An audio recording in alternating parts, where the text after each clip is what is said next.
So sa ngayon, we are depending on the advice that will be given to us by the local authorities in the place where our nationals, where our people are. And that is what we are hoping we will be able to determine, to assess when it is safe for us to.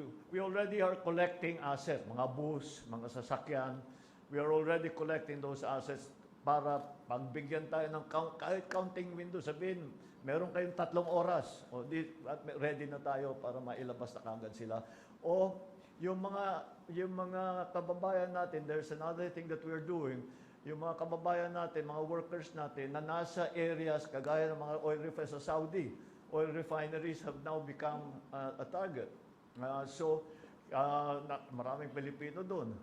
So in the other places that are danger areas where there are plenty of Filipinos, linalabas din natin sila doon to bring them to a safer place. So yun ang ating ginagawa for now within the area. Mahirap pa talagang pumasok at lumabas doon sa area na yan dahil ang lumilipad lang ngayon ay ang mga fighter jet at saka drone at saka missile.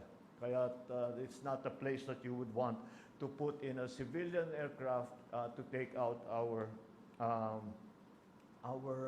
nationals.